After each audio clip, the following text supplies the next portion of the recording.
عملنا غدا النهارده بلبس الخروج. ازاي يا احلام؟ جينا كده من بره ملبوخين وعملنا احلى واطعم كبده ممكن تدوق. تعالوا كده نسمي الله ونصلي على الحبيب ونشوف هنعمل ايه. والله العظيم بلبس الخروج. والشنطه هناك هي بتسمعكم. قطعت كده حبه خضار، بصل وفلفل الوان وطماطم وفلفل حامي كمان وتومه، وحطيناها كده تشوح تشويحه. والكبده طبعا كنت غسلاها حلو، في ناس ما بتغسلهاش بس انا بغسلها وبغسلها يعني بضمير كمان. وشوحتها كده مع حبة من تلات رؤوس كده من التوم. وكمان هنزل عليها بنص معلقة صغيرة جدا من الفلفل الأسود، وحبة بقى كمون على كزبرة، على شطة. ونقلب كل الكلام ده ببعض. حطينا الأول الفلفل الأسود وبعد كده هنقلب قلوبي. تمام كده تمام كده، تاخد تشويحة كده والصدمة بتاعتها. وبعد كده ننزل عليها بالخضار.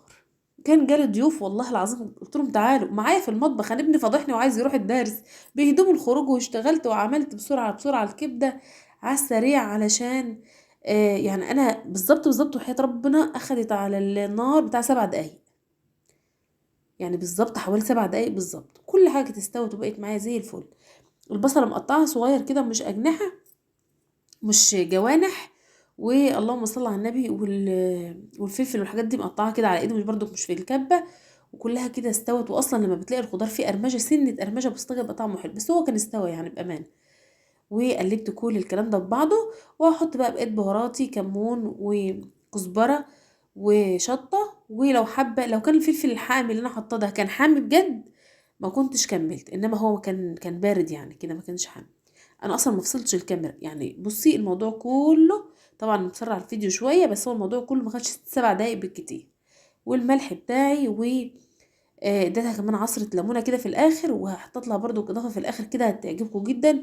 بصي هتودي معاكي الكبدة بجد في حتة تانية خالص. هتلاقيها طعمها حلو، مفيش ريحة زفارة، مفيش طبعا. الحاجات اللي هي دي لازم تتعمل بطريقة حلوة جدا وبنظافة، وتخدميها زي ما بيقولوا علشان تطلع معاكي نتيجة جبارة. كنت جايبة فينو بقى وانا جاية، اللي هو فينو اللي هو ايه، هو مفيش جديد فينو برضه. اهو هي دي بقى الاضافة اللي أنا حطيتها في الاخر كده، معلقة كزبرة خضراء. وطبعا ما كانتش فريش يعني، بس كانت في الفريزر بس قضت الغرض يعني. ونقلب تقليبه كده واحده بس، واطفي النار بقى واعملي سندوتشاتك. وكان معانا احلى واطعم كبده. جيت لحد هنا وما صلتش على الرسول عليه افضل الصلاه وازكى السلام، وجيت لحد هنا وما عملتيش لايك، حط لايك، بحبكم في الله.